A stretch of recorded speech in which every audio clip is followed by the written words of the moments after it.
வணக்கம். Big topic with Karthik Mayakumar. Vijay Antony சாரோட இந்த ஹெல்த் அப்டேட்டை பற்றி பல பேருமே கேட்டுக்கிட்டு இருக்கீங்களா?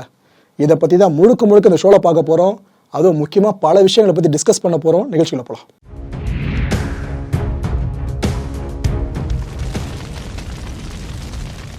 ஒரு ஹேப்பனிங் அரங்கேறிச்சுன்னா அதை மக்கள் பாசிட்டிவாக பார்க்குறதா இருக்கட்டும், நெகட்டிவாக பார்க்குறதா இருக்கட்டும், இதை முடிவு பண்ணுறது நிறைய இன்ஃப்ளூயன்சர்ஸ், கான்டென்ட் கிரியேட்டர்ஸ். அவங்க ரிட்டன் ஃபார்மேட்லேயே இருக்கட்டும், இந்த பத்திரிகைகளில் செய்தியாக வெளியாகிறதா இருக்கட்டும், இல்லை எங்களை மாதிரி யூடியூபர்ஸாக இருக்கட்டும், ஒரு வீடியோவில் தோன்றி பேசுகிறவங்களா இருக்கட்டும், இல்லைனா இந்த விஷுவல்ஸை மேக் பண்ணி பேக்கேஜஸ் தொகுத்து வழங்குறாங்களே அது போல் கான்டென்ட் கிரியேட்டர்ஸாக இருக்கட்டும், இவங்க முடிவு பண்ணுறது தான் பெரும்பான்மையை. மக்கள் எப்படி எதை நினைக்கணுன்றதை முடிவு பண்ணுறதை பேஸ் பண்ணி சொல்கிறேன். சமீபத்தில் விஜய் ஆண்டனி சார்னு ஒரு விஷயம் நடந்துச்சு. ஆக்சுவலாக அங்கே நடந்ததில் 10% கூட உண்மையை பல பேரும் பேசலை. 90% மேலே நிறைய வதந்திகள். என்னன்னா, நாங்கள் இந்த கான்டென்ட்டை முதல்ல எடுக்கிற பிளான்லேயே இல்லைங்க. ஏன்னா சாருக்கு ஆக்சிடென்ட் நடந்த விஷயம் நம்மளுக்கு தெரியும். தெரிஞ்சதுக்கப்புறம் எங்களுக்கு அப்டேட்டும் கிடச்சிருச்சு.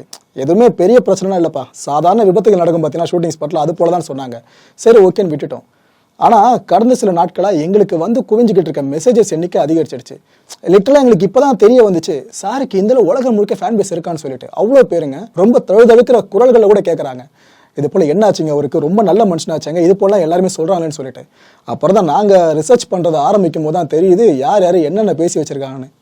விபத்து நடந்தது உண்மைங்க, ஆனால் மிகைப்படுத்தி சொல்லப்பட்டு இருக்கல வெளியே. அதெல்லாம் துளியும் நம்பாதீங்க. நீங்கள் ஒரு வெளியாளாக பார்க்காதீங்க, உங்கள் குடும்பத்தில் ஒருத்தராக நினச்சிக்கோங்களேன். இப்போ நான் இந்த கான்டென்ட்டையும் அந்த ஒரு பெர்ஸ்பெக்டிவ்ல கொண்டு போயிட்டுருக்கேன். இப்போ என் அண்ணனுக்கு இது போல் நடந்திருந்தா என்கிட்ட நீங்கள் இது போல் சொன்னீங்க அப்படின்னா, ஏன்னா எனக்கு தெரியும் கூட வந்து பார்க்குறனால எங்கள் அண்ணனுக்கு எந்த பிரச்சனை நல்லா தான் இருக்காருன்னு சொல்லிட்டு. ஆனால் நீங்கள் என்கிட்ட வந்து உங்கள் அண்ணனுக்கு என்னப்பா உயிருக்கு ஆபத்தான நிலையாமே, கவலைக்கிடமாக இருக்காராமே, அவ்வளோதானே, அது இது போலாம் சொன்னால் எப்படி இருக்கும்? இந்த ஃபேமிலி யோசிச்சு பாருங்கள்.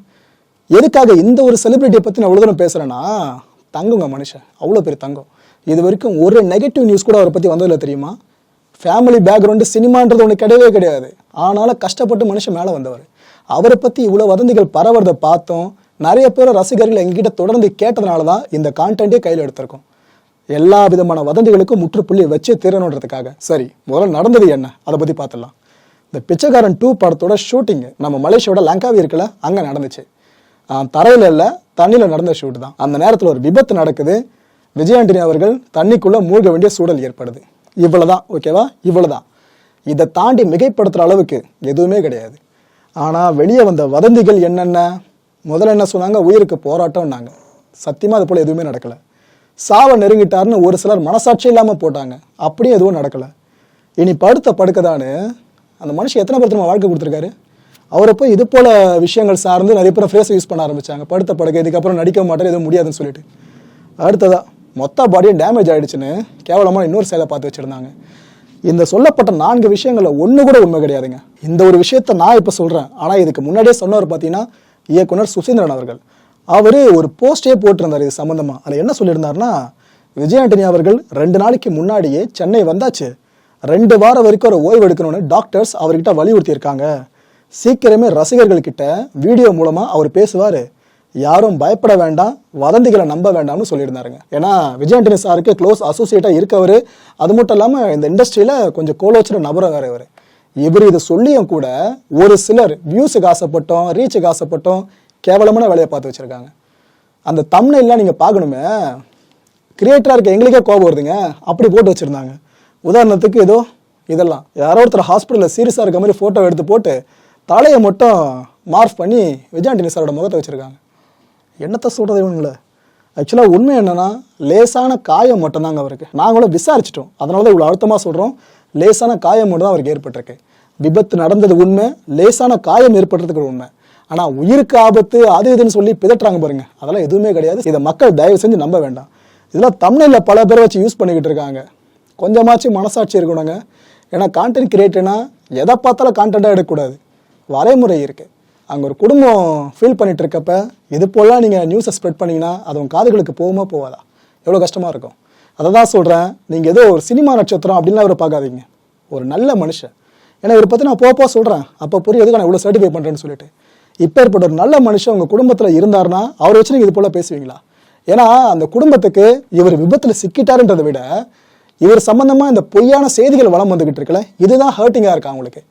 இதை தயவு செஞ்சு புரிஞ்சுக்குங்க. உள அளவுலையும் சரி, உடல் அளவுலையும் சரி, இவரை மாதிரி ஒரு தன்னம்பிக்கை வேற யார்கிட்ட பெருசாக அவங்கள பார்க்கவே முடியாதுங்க. இவர் கஷ்டப்பட்டு வந்தவர், இப்போ கோலை வச்சு நிற்கிறவர், அவருக்கு இப்போ ஏற்பட்ட விஷயம் நடக்குதுன்னா இதுல இருந்தால் வெளியே வரதான் போறாரு. அவ்வளோ எதுக்குங்க, இந்த மனுஷன் இப்போ கூட ஷூட்டிங் ரெடியாக இருக்க மாதிரி தான் சொல்லிக்கிட்டு இருக்காராம். அந்த அளவுக்கு மன அளவில் மனுஷன் ஃபுல்லாக தயாராகிட்டு இருக்காரு. ஆனால் அப்பியரன்ஸ்னு ஒன்று இருக்குது பார்த்தீங்களா, இதுக்காக மட்டும் தான் இப்போ கொஞ்சம் பிரயத்தனப்பட வேண்டியதாக இருக்குது. ஆனால் கூடிய சீக்கிரம் இவர் ரசிகர்களை பார்க்க தான் போகிறாரு, பேச தான் போகிறாரு. ஸோ இவரோட ஜென்யூனான ரசிகர்கள் இருப்பீங்களா, உங்களோட மனசாந்திக்காக தான் திரும்ப திரும்ப சொல்கிறோம், விஜய் ஆண்டனி அவர்களுக்கு மோசமான காயங்கள் பெருசாக எதுவும் இல்லை. ஸோ வதந்திகளை தயவு செஞ்சு நம்பாதீங்க. He is perfectly alright. மற்ற சினிமா கலைஞர்களை விட்டுருங்க, இவர் எதில் தனிச்சு தெரியாருன்னு பார்த்தீங்கன்னா அரிதினும் அரிதான ஒரு கலைஞருங்க. Music composer, playback singer, actor, lyricist, audio engineer, film producer, director, dubbing artist, இவ்வளோ ஏன் ஃபிலிம் எடிட்டர். இவர் திரைப்படங்களை எடிட் பண்ணுவார் தெரியுமா. இதில் உதாரணம் சொல்றதா இருந்தால் இவர் நடிப்பில் வெளியான படங்கள் இருக்கு பாருங்க, அண்ணாதுரை, திமிரு பிடிச்சவன், அப்புறம் அந்த கோடிகள் ஒருவன். இந்த படங்களை எடிட் பண்ணது வேற யாரும் இல்லை, விஜய் ஆண்டனி சார் தான். இவ்வளோ திறமையை வச்சுக்கிட்டு ஒரு மனுஷன் கஷ்டப்பட்டு மேலே வந்திருக்காரு, புரியுதா. கஷ்டப்பட்டு ஏதோ அப்பா ப்ரொடியூசரோ பெரிய குடும்பமோ அவங்க ஃபுல்லாக எவ்வளோ படம் லாஸ் ஆனாலும் அப்படியே தொடர்ந்து பணத்தை கொடுத்து பையனை நடிக்க வைக்கிறது அது போலாம் கிடையாது. எந்த ஃபேமிலி பேக்ரவுண்டும் இல்லாமல் இவ்வளோ தூரம் அச்சீவ் பண்ணவர் தான் விஜய் ஆண்டனி. இவரோட பூர்வீகம் சென்னை கூட கிடையாதுங்க. ஏன்னா இங்கே டெவலப்டு நம்ம பார்ப்போம் தமிழகத்தில் எடுத்துக்கிட்டிங்கன்னா, அப்பேற்பட்ட சென்னை இவருக்கு பூர்வீகம் கிடையாது. திருநெல்வேலியிலேருந்து சென்னைக்கு வந்த மனுஷன் அவர். இப்போ அவருக்கு வயசு பார்த்தீங்கன்னா 47ங்க. ஆனால் இவருக்கு 7 வயசாக இருக்கும் போதே அப்பா தவறிடுறாரு. அதுக்கப்புறம் அம்மா மூலமாக தான் இவர் வளர்த்தெடுக்கப்படுறாரு.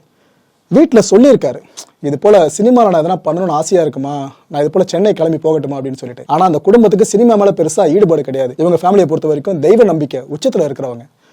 அம்மா மறுக்கவே இவர் என்ன பிளான் பண்ணுறாரு, சரி நம்ம படிக்க போகிறதா சொல்லிட்டு போகலான்னு சென்னையில் படிக்க போகிறோமான்னு அம்மா கிட்ட சொல்லியிருக்காரு. அவங்க அதுக்கப்புறம் சரிப்பான அனுமதி கொடுத்ததுக்கப்புறம் தான் சென்னை கிளம்பி வராரு. நம்ம லயோலா காலேஜ் இருக்கலாம் சென்னையில், அங்கே விஸ்காம் படிக்கிறாரு. கிட்டத்தட்ட 6 ஆண்டுகள் வரைக்கும் சென்னையில் சினிமா துறைக்கு வரதுக்கு முன்னாடி சொல்கிறேன், 6 ஆண்டுகள் வரைக்கும் படிக்கிறாரு, கூடவே பார்ட் டைமில் ஒர்க்கும் பண்ணிக்கிட்டு இருக்காரு.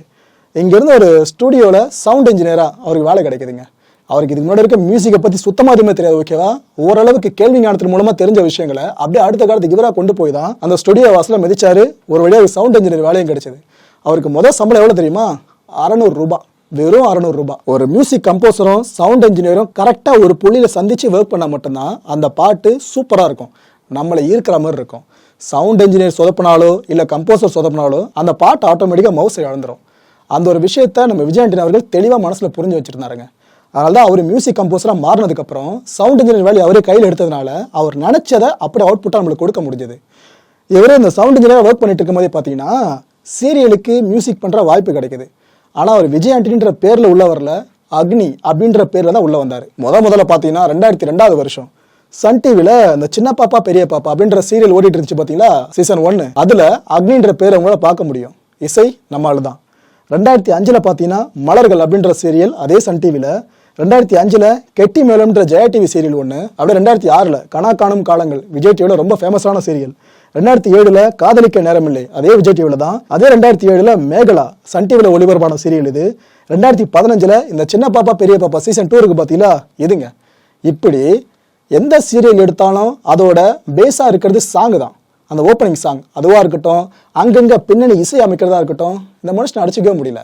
சீரியல் பண்ணிட்டு இருந்த நேரங்களில் கூட படங்களில் கமிட்டாக ஒர்க் பண்ணிட்டு இருந்ததும் விஜய் ஆண்டனி சார் தான். புரியாத வார்த்தைகள் நிறைய யூஸ் பண்ணுறாருன்னு சொல்லிட்டு ஹாரிஸ் சார் மேலேயும் விஜய் ஆண்டனி சார் மேலேயும் நிறைய பேர் விமர்சனம் முன் வச்சுக்கிட்டு இருப்பாங்க. ஆனால் இசையை பொறுத்த வரைக்கும் முழுக்க பாட்டு எல்லாமே புரியாமல் வரது இல்லைல்ல, கேட்சியாக இருக்கணுன்றதுக்காக அந்த டியூனில் அதை சேர்க்குறாங்க. அதுக்கப்புறம் வர்ற வார்த்தைகள்லாம் புரியுதில்ல, விமர்சனம் வைக்கிறதுக்கு இதில் என்ன இருக்குது. நாக்குமுக்கா சாங்கை பற்றி நம்ம பேசியே ஆகணுங்க. விஜய் ஆண்டனி சார் எதிர்பார்க்காம பண்ண ஒரு பாட்டு இது. அதாவது லிரிசிஸ் பார்த்தீங்கன்னா சில வார்த்தைகளை எழுதி கொடுத்துட்டாங்க. இவர் அதை பார்த்துட்டு என்னடா கிண்டல் பண்ணுற மாதிரி இருக்குது, இதெல்லாம் ஹிட் ஆகிற மாதிரிலாம் தெரியலையே, சிங்கே ஆகாமல் இருக்கே, சரி நீங்கள் என்ன கிண்டல் பண்ணுறீங்களா, நான் உங்களை திரும்ப கிண்டல் பண்ணுறேன்னு சொல்லிட்டு ஹை பிச்சில் கிண்டல் பண்ணுற மாதிரி அந்த பாட்டை பண்ணியிருப்பாரு. கடைசியில் அந்த பாட்டு தான் இவரோட பாடல்கள் வரிசையில் மெகா ஹிட் அடித்த பாட்டு. இவருக்கு இருக்க பிரத்யேகமான குணாதிசயம் என்ன தெரியுமா, மற்றவங்க மனசை கஷ்டப்படுத்தக்கூடாதுன்றதுல இவர் எவ்வளோ கான்ஷியஸாக இருப்பானதுக்காக சொல்ல வர இதை. இந்த பாடல் ஆசிரியர்கள் இவர்கிட்ட வாய்ப்பு கேட்டு வராங்களே, அப்படி வர்றவங்கள இவர் அமர வச்சு பாட்டு எழுத சொல்லுவாரான் டியூன் கொடுத்து. அவங்க எழுதி கொடுத்த அந்த பாடல் வரிகளை பார்க்கும்போது அவர் தெரிஞ்சிருமா, சரியில்லை இவருக்கு அந்த ஸ்டெப் இன்னும் வரல அப்படின்ற விஷயம் புரிஞ்சிருமா. அவரும் அவங்க மனசு வலிக்காமல் இருக்கிறதுக்காக இது போல் உங்களுக்கு இந்த இடத்துல கடை போடுன்னு நல்லா ஓடுமேங்க, இங்கே இந்த பிஸ்னஸாக சூப்பராக வரும் போல இருக்கு உங்களுக்கு, நான் கூட இன்வெஸ்ட் பண்ணுறேன் பண்ணுங்க அப்படி இப்படின்னு சொல்லிட்டு அவரே சொல்லுவாராம், ஐடியாஸ் கொடுப்பாராம். அவங்களுக்கே தெரியாமல் இந்த விஷயம் உனக்கு வரலப்பா நீ இதை ட்ரை பண்ணுன்றதை அவர் உள்ளே புகுத்து வரான். ஆனால் வாய்ப்பும் கொடுப்பாராங்க. அதான் ஹைலைட்டு. இப்போ இந்த பாட்டுக்கு நீ எழுதுறன்றக்கா ஒரு 25,000 சம்பளம் கொடுக்குறோம்பா அவனுக்கு. இதுக்கப்புறம் ஒவ்வொரு பாட்டு எழுதும் போது உனக்கு 25,000 யாரும் கொடுப்பாங்களா? ஸோ அப்படின்றக்கப்ப நீங்கள் தான் முடிவு பண்ணணுன்னு அவ்வளோ நாசுக்காக சொல்லுவாராம். மற்றவங்களாம் என்ன பண்ணியிருப்பாங்க? மற்ற ஒரு சிலர் விஜய் ஆண்டனி அவர்கள் இருந்த இடத்துல வச்சு யோசிச்சு பாருங்கள், உங்களுக்கே உண்மை புரியும். இப்போ ஏற்பட்ட நல்ல மனசு தான் இந்த மனுஷனுக்கு. அவரை பற்றின செய்திகளை நெகட்டிவாக இவ்வளோ தூரம் போட்டுக்கிட்டு இருக்காங்களே, என்னத்த சொல்கிறது. இந்த நாக்கமுக்கா சாங் படித்த 2 ரெக்கார்ட்ஸ் என்ன தெரியுமா? அதில் முதல் ரெக்கார்ட் பார்த்தீங்கன்னா இந்த கேன்ஸ் கோல்டன் லைன் அவார்டு இருக்குது பார்த்தீங்களா, அந்த அவார்டை வாங்கின இந்திய மியூசிக் டைரக்டர் பார்த்தீங்கன்னா நம்ம விஜய் ஆண்டனி சார் தான். 2009 இந்த சாதனை நிகழ்த்தப்படுச்சு. இது மட்டுமா, 2011 வருஷம் கிரிக்கெட் வேர்ல்டு கப் இருக்குல்ல, அப்போ அங்கே இருக்கிற வீரர்கள் ஆடியன்ஸ் முன்னிலையில் ஒளிபரப்பப்பட்ட பாடலும் இதே நாக்கமுக்கா தான். நாட்டுக்காக போராடி உயிர் நீத்தவங்க, மக்களுக்காகவே தங்களோட வாழ்க்கையை அர்ப்பணித்தவங்க, அவங்க பேர்களுக்கு முன்னாடியே நிறைய பேருக்கு முன்னாடிலாம் பார்த்தீங்கன்னா பட்டங்கள் வராது. ஆனால் சினிமா நட்சத்திரங்கள் பேருக்கு முன்னாடி எவ்வளோ பட்டங்கள்.